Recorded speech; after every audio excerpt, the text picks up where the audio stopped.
What's going on, guys? Derrick Jaxn here, and today I am joined by my lovely wife, Danae, and we just wanted to address a couple of things. We understand that some of you may have already heard, maybe not, that this chapter of our marriage is one that was preceded by a marriage that I completely failed.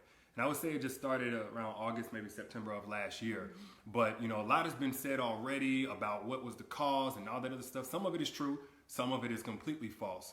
But the truth is, and I'm saying it here now, is that Derrick Jaxn was involved with other women outside the marriage. And by involved, I want to be clear, I'm not talking about just casually kicking it, maybe a lunch or something like that. I'm talking about as serious as sex, to sexual flirtation and meeting up and that kind of thing. And some things that otherwise may be considered okay by some in terms of like just chatting or checking on people or being checked on by people that I've had a previous encounter with.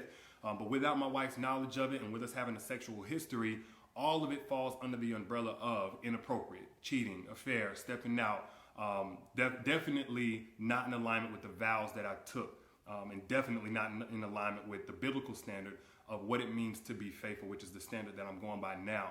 Now, I'm saying this publicly, not because I'm, married to you guys. First and foremost, I'm accountable to God. Then I have to be accountable to my wife, in which we've already had this conversation. I've already told her literally everything. I've given her basically a roll call list. If I've said hello to a woman in the last 12 years of me knowing her, she knows about it.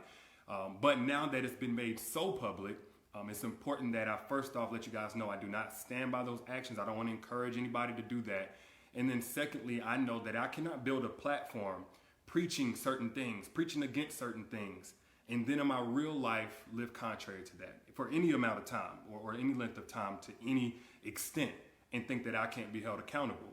The same way that I preach, men and women in this situation need to face consequences of their actions, deserve to be held accountable. Guess what? Derrick Jaxn's no exemption. He's not exempt from that. I'm also not a victim. Nobody made me do this. She didn't make me or push me to do it. The next person didn't make me. No friend influenced me. It don't matter how I was raised and what trauma, whatever. Look, I made decisions. I made a series of decisions that I got to account for. There's no excuse or justification. I've already made that bed and have had to lie in it. And now we're finally getting on to the other side personally in our own healing, in our own marital oneness. And now this is being made public to you guys. So we're bringing that forth to you guys to let you know where we're at with that. But did you want to say anything? Yes, so I do want to just add that I agree with what he just said. There is no justification for bringing other women into our marriage on any level. And it was unacceptable. And it's not something that I tolerate or that we tolerate moving forward. And when I've been flooded again with messages and these things and about, I need to leave or why haven't I left? And the answer is, when I found out about it, I left. I did not hesitate or waste time to do so. And I stayed gone. No matter how many times he came, I stayed gone and stood firm on, I am not coming back. And I did not come back until I seen a shift and a change in his mentality, in how he carried himself, and how he presented himself, and conversations that we were able to have that we had never been able to have in just 12 years of knowing each other. And when we were able to have these dialogues, said, okay, Lord, this is something that you've had your hand on. And this was with me being completely removed from his life.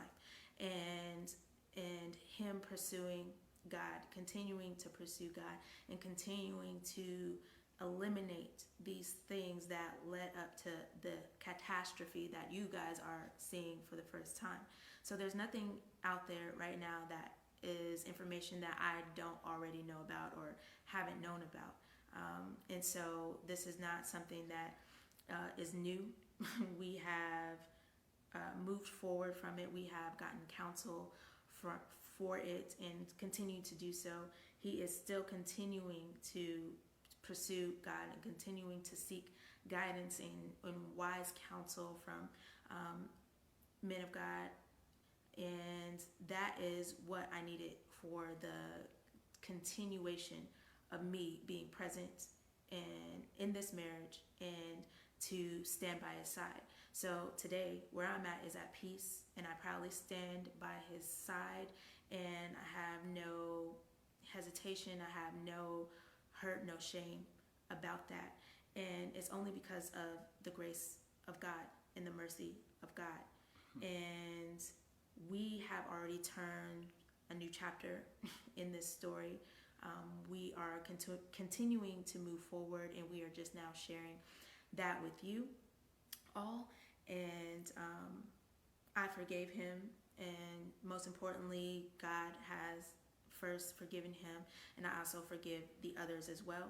And with that, we are free and moving forward. So absolutely, that's all I have. Yeah. And I get it. Some of y'all, like, this may come as a huge shock, probably a huge disappointment. I let a lot of you down. If you've had a perspective shift on who Derrick is, hopefully it's away from anything remotely close to perfection. And it's simply that, I am a human, and that does not justify anything that I did. But I don't want anybody out there to be putting me on a pedestal. If you did, then I hate that you did that. Maybe I gave you cause for that, and I apologize if I did. For those who are saying, Derrick, I don't want to ever listen to you again, it's totally understandable. I appreciate you while I had your support and helping me get the message out about healing and healthy relationships to so many people who needed it, myself included. And for those who are going to continue to support, man, I appreciate you like never before, because I know it's not going to be easy going forward, at least for a little while so many things are still fresh and attached to my name. But for everybody out there, if you get nothing else from what I've ever said over the last 9 years or right here in this video, please get this. Nothing is right until it is right with God. Mm-hmm. Nothing works until it comes into alignment with biblical standard of how God told us to do things, especially when we're talking about a marital, spiritual covenant. Yes. You cannot do this by your own understanding, your own intelligence, your own willpower, your own values. You have to have the grace of God to break free from certain things, to stay away from certain things, to not operate from your lowest self, whatever it may be. And it's because it's really only by God's grace that we're even able to be here on this video, holding hands. Well, like a year ago, 7-8 months ago even, I couldn't see this happening. I thought it was over, and I already had begun establishing my relationship with God. But that's the fruit of bringing things in alignment with God. And the mess that's been made, the mess that's now being made public from last year and years past, that's a result of getting out of alignment with doing things God's way. So that's where I stand. That's where we stand. And again, we appreciate you guys, and we'll see you soon.